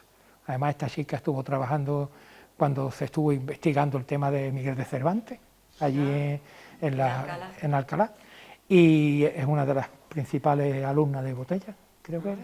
Sí. Y bueno, le llamamos huesos. No sé si habéis visto la serie Bones, pues la que habéis visto ahí arrodillada limpiando, en la mochila lleva puesto huesos, ¿vale? Precisamente, porque además, contaros que yo he pasado con ella allí muchísimos días trabajando y para mí ha sido una gozada. ¿Por qué? Porque me sentaba con ella, nos mandaba a barrer, pero a la vez me decía, pues esto es una chica, medía tanta estatura, pesaba tantos kilos, dio a luz 2 veces. O sea, eso nada más que viendo huesos. Y tú te quedabas ahí mirando y digo, nada más que estoy viendo piedra, ¿no? Pero la chica es que era impresionante porque incluso pudo localizar dentro de los restos óseos una chica de las adultas femeninas que tenemos en el yacimiento que tuvo espina bífida. Eso... Y esta compañera, pues que es verdaderamente apasionante, ¿no? Porque además que ella analiza todo lo que es hueso de una manera, pues todos esos huesos los tiene en su casa y en la universidad. La madre me decía que le daba repelú entrar allí porque tiene estanterías completas. Además, precisamente ella trabaja en el tema de la memoria histórica, en Osuna, ¿vale? O sea que es una de las chicas que lleva el tema del levantamiento de las fosas, ¿no? Y pues muchísimo material de restos óseos lo tiene en su casa como el que tiene libros, ¿vale? Bueno, pues todo ese material de la cima de Onda 4, parte lo tiene ella. Otra parte está en la casa de la directora de excavación, Lola Bretones, en un garaje. Y otra parte está en el laboratorio de Córdoba, de la Universidad de Córdoba. Las instrucciones de la actuación arqueológica nos obligan a depositar el material en un museo y nos mandaban al Museo de Málaga. Pues cuando fuimos allí al Museo de Málaga lo que nos dijeron es que no había sitio. Entonces tuvimos que volver para atrás con todo el material. O sea, el Museo de Málaga no tiene sitio para lo que le estábamos llevando. Bueno, al final el que nos atendió nos dijo algo impresionante, alquilar un garaje. Hostia, alquilar nosotros un garaje con todo el material que llevábamos allí, aquello era imposible, vamos, es que no. Y bueno, pues ahí estamos en un tiro ahí en las flojas, gracias a Benito Trujillano, no sé si lo conoce, al cronista de Casares, porque el Ayuntamiento de Casares ha comprado el cine antiguo. Ah, qué chulo, el cine en la calle de la Fuente. Correcto. Y la idea de Benito es montar el museo allí. En parte de ese cine montar el museo. Entonces, si no es ahora, pues dentro de unos años quizás esté y podamos traer el material, porque es una verdadera pena, porque mucho material también lo entregamos en el Museo de Estepona, que sí tiene sitio allí en la Plaza de Toros de Ildefonso, y bueno, allí tiene almacenes para aburrirnos, ¿no?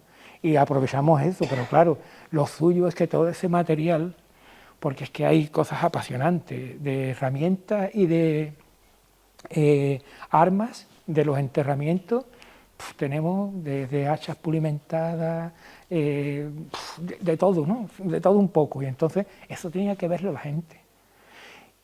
Y el cráneo de Agapito tenía que estar a la muestra, por lo menos con una representación en condiciones de cómo era ese individuo, ¿no? Y bueno, pues deciros que todo esto es gracias al Ayuntamiento de Casares, ¿eh? El que ha pagado todo esto ha sido el Ayuntamiento de Casares. O sea, a pesar de que nosotros también hemos puesto en nuestro bolsillo, pero casi todo el apoyo ha sido el Ayuntamiento de Casares, de Pepe Carrasco. El Ayuntamiento de Casares es un ejemplo en muchísimas cosas. Sí, o sea, nos dio la posibilidad, cuando le pusimos lo que había pasado, nos dijo, hay que hacer la actuación, pues nosotros corremos con gastos.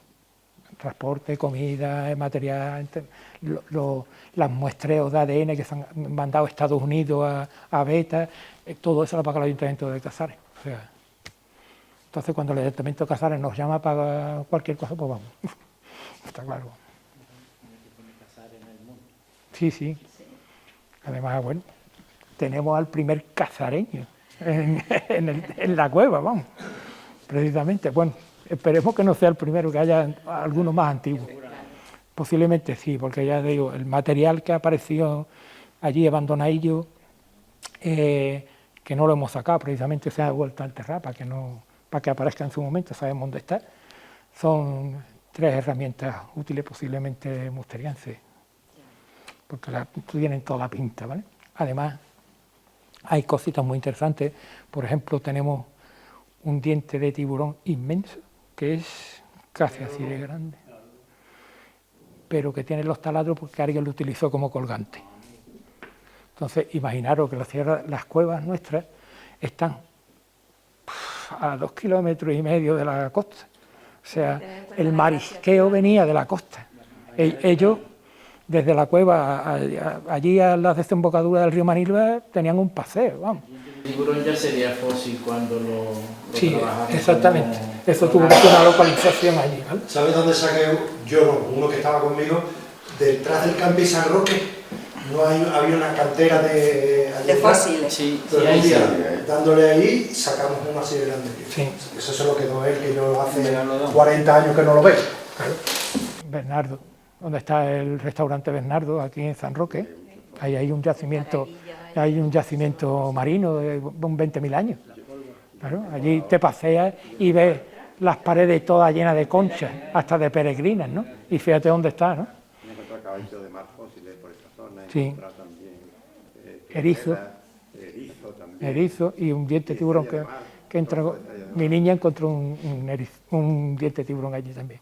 Y hay que tener en cuenta las glaciaciones, Vale. las regresiones y transgresiones marinas. En Entonces, el- claro, Oye, ustedes de aquí no preguntáis, ¿eh? En el, Están callados. Vamos aprendiendo. Aquellas dos están allí como que en no. el Arenal del Pinar del Rey, cuando ahí hemos encontrado nosotros conchas. Claro. es que un yacimiento, el Pinar del Rey es un yacimiento Sierra Carbonera. paleolítico, mesolítico, como este que... En Sierra Carbonera hay también concha. En la parte de arriba de Soto Grande también hay muchas. También he encontrado Sí. costillas de ballena. Sí, allí en Bernardo apareció una cosa esa. Ahí, es que no somos capaces de entender dónde estamos, ¿no? Yo muchas veces cuando me implico con los equipos y la gente me pregunta, digo, ¿y esto por qué? Bueno, vamos a ver, mira, esa cueva, cuando te pones en la boca hay una piedra que te pone pues, al lado de la boca de la cueva. Miras a la izquierda y ves todo el Mediterráneo hasta la zona de Málaga. Pero si miras al lado derecho, ves toda la costa hasta el Peñón, como habéis visto en la foto. Entonces, es que ellos, hace esos miles de años, Tenían el mar al lado. claro, y veían las poblaciones, porque había fuego por las noches. Entonces, de alguna manera, pues mañana voy a ir para allá. Por eso hay yacimientos a lo largo de toda la costa, porque ellos se movían. Entonces, fijaros que en la línea, en Alcaidesa, en la zona que se conoce como la Almadraba, que es lo que se ha derruido hace poco, un edificio fantástico, que no sé por qué, ni quién, no sabemos nada. Era un edificio que fue en su momento cuartel de carabineros, fue fábrica de caramelos, fue fábrica de tabaco y posiblemente fuera una almadraba, pero no sabemos los cimientos de lo que tiene. Exactamente, era el camino de Estepona. Bueno, pues ese edificio que se conservaba perfectamente, excepto los techos, porque bueno, se habían destruido, pero vamos, que las paredes estaban en algunos momentos totalmente estupendas. Pues eso lo han quitado al medio. 2 días. En 2 días, cuando llegamos allí ya no había ninguna piedra. Porque se escondían allí entre la maldita de Maida y la web. Eso fue lo que publicó la prensa. Por Dios, eso... Entonces, ¿qué hacemos? ¿Derruimos Torre Nueva porque se suben arriba para vigilar a la Guardia Civil? ¿Qué hacemos con lo que te voy a contar ahora mismo yo, que soy guía de Cartella? Que se meten dentro de Cartella todas las noches a vigilar desde la parte inferior de la Torre del Rocadillo. Y por las mañanas cuando vamos está todo lleno de latas, de cosas del McDonald's. O sea, entonces alguien dijo que eso había que echarlo abajo, sin pensar en el sitio que estaba. Cuidado que estaba, ahí hay un yacimiento de Vicente Castañeda de la Universidad de Cádiz, del Paleolítico superior, creo que es, de 150.000 años, ¿eh? O sea, de ahí han salido una investigación justo al lado del camino. Y ahora os voy a poner yo más. Al lado derecho de ese edificio hay un yacimiento medieval. ¿Un yacimiento qué? Medieval, con material medieval. Además, ha aparecido porque los coches están entrando hasta la orilla para pescar. Pues todas esas dunas de arena por donde están entrando los vehículos, las rodadas, están sacando cosas de abajo. Y lo que están sacando es material medieval del siglo XI, siglo XII. Y un horno, que ya está comunicado a la delegación territorial. Esa zona de perímetro, que estamos pendientes, que el ayuntamiento le va a poner una valla para que no pasen los vehículos por allí, por lo menos. Pero, pues, lo que os estoy contando.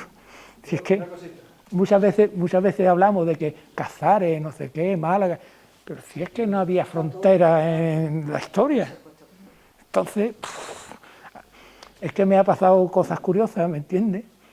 Porque, fijaros, que esta conferencia hemos estado en Puerto Santa María, hemos estado en Jaén, hemos estado, donde Alfredo, yo qué sé, 40.000 sitios. No hemos estado en la línea, ni hemos estado en Algeciras, porque nos dijeron que esto era de Málaga. Es que el Homo heidelbergensis tenía muchísimo sentimiento nacionalista. Exactamente. Perdona, ¿a dónde voy yo? Perdona. Realmente, no sé, ¿no? Cuando hablamos de historianos no podemos hablar de fronteras, ¿no? Tiene que ver con la cultura del y del personal, ¿no? Las fronteras son muy móviles, porque dentro de un tiempo a la frontera que estaba aquí, claro. Y lo que os he comentado, ustedes lo estáis viendo, vamos a ver, los habitantes de la Sierra de la Utrera construyen los castillejos de Alcorrín gracias a la conexión con los navegantes fenicios y empiezan a relacionarse con la población de Montilla que está en San Roque y con Barbés, o sea, pero Guadalquitón también está ahí al lado, o sea, Cerro del Prado, ¿qué? todo estaba en el mismo. O sea, esto era una zona para arriba y para abajo de tráfico de gente. Pensar en esto como la provincia de Málaga y la provincia de Cádiz, pues es un poco absurdo, vamos, también. Hombre, si nos vamos a 20.000 años atrás, no tiene sentido, vamos. Mira, vamos a aprovechar, como dice que el PSOE pasa por Valladolid, tú llevas el tema de cartel. Bueno, soy guía de cartel. Vale. Igual que me pasa a mí que yo soy de Madrid. Usted está en una punta, nosotros en otra, tú lo aplicas a la historia y yo lo aplico en la cabeza. Pero una de las cosas más importantes que hay para mí es el tema de las zonas húmedas. Yo cuando veo todo el tema de la bahía y veo todo el llano, digo, esto seguramente hace 2000 años, tú eres más historiador, yo soy naturalista, lo mío, pero tengo que pensar en eso. Hace 2000 años, cuando llegaron los romanos, empiezan a deforestar para cultivar las tierras, que fue ya la civilización a tutiplén, con material todo eso. ¿Por qué lo digo? Porque yo hace 30 o 40 años iba por la zona de los timbales y me dicen, mira, ahí hay salazones romanos. Y digo, vamos, todo esto está llano y el tío tiene que venir por barco por medio de la tierra. No. Esto hace 2000 años, el tío llegaba con el barco hasta aquí y descargaba los atunes. Hay mapas de esta zona, sí. Y yo imagino que Cartella sería como una punta, como está en ahora mismo, y aquello sería una especie de fiordo enorme que pasarían los barcos por aquí de abajo. Había un fondo de bahía mucho más grande, o sea, el mar estaba muchísimo más al interior y había como una segunda bahía, una bahía más interior, y Cerro del Prado, por ejemplo, estaba en una península y Cartella estaba, bueno, pues era un cerro que quedaba un poco aislado. Hay un patrón de asentamiento, el mundo fenicio no se pone en cualquier lado, tienen unos lugares muy premeditados donde ponerse cerca del mar, por ejemplo, en la desembocadura de un río, en un cerro, en una península, en un islote. Por ejemplo, Cerro del Villar, que hemos estado hablando, Cerro del Villar estaba separado de la costa, sí. Era una isla. Y ahora mismo es toda la llanura de desembocadura del Guadalhorce, en donde está el aeropuerto de Málaga. Sí. Entonces, claro, la línea de costa se ha estudiado concienzudamente y tenemos mapas antiguos de cómo... Claro, hay mapas antiguos de cómo era la línea de costa y luego las líneas de costa de las glaciaciones. A ver, enfrente tenemos en Ceuta Benzú. Y Benzú es una cueva que pertenece a España, España limita al sur con Benzú, y la industria que allí hay es musteriense, es neandertal. Es decir, que la gente de Neandertal, lo que está diciendo Jorge, es decir, los de Gibraltar, que sabemos que hay cuevas ahora mismo debajo del mar, porque el mar estaba más lejos, pues eran los mismos y cruzaban y estaban en contacto. Entonces, claro, hay que tener en cuenta cómo era la configuración del espacio. Por ejemplo, si hablamos del mundo romano, las diferencias no eran muy grandes, pero si hablamos ya bueno, pues yo qué sé, de 20.000 años y eso sí. Y luego hay otra cosa también muy interesante, y es que en Roma no solamente se salaba el pescado, también se salaba la carne. Por ejemplo, uno de los pecios que se localizaron, no te voy a decir, no me voy a acordar dónde, estaba lleno de paletillas de jamón. Todo lo que había era las espátulas y eran jamones. Jamones ibéricos. Nunca mejor dicho. Nosotros no hemos inventado nada, vamos. Entonces el pecio estaría en los alrededores de la península. Oye, ¿tiene algún sentido el libro de Estrabón cuando nos metimos con el tema de Guadalquitón? Me dio por Estrabón porque nombraba al Guadalquitón, decía que cuando bajaba el mar bajaba con cargado de bellota y los atunes se ponían a comer ahí. Pero ya seguí leyendo por curiosidad y decía que los barcos cruzaban cuando iban para Cartella por este lado del norte de Gibraltar. ¿Pudiera ser verdad eso de que había un espacio de ese La laguna. Es que había En el istmo había una laguna. Claro, Gibraltar no siempre ha sido, Gibraltar estuvo aislado. Hay una cosa que te voy a contar curiosa. No tenemos que ir, Sí. vamos a ir terminando que nos echan. que lastimosamente no soy capaz de encontrarla, pero algún día con aquel que es muy aficionado a los cómics quizá la encuentre. Veréis, teníamos un compañero, José María y yo, que se llamaba Carlos Mateo Estebanes, que era dibujante de cómics fantástico, y uno de sus mitos era el dibujante del Príncipe Valiente. Pues me enseñó un fascículo con unas viñetas del Príncipe Valiente, en que el Príncipe Valiente va al norte de África y está atravesando el estrecho en barco, por delante del peñón, de lo que tú acabas de decir. O sea, tú fíjate, el dibujante ya había previsto que ese barco pasaba desde la bahía hacia el Mediterráneo por delante del peñón.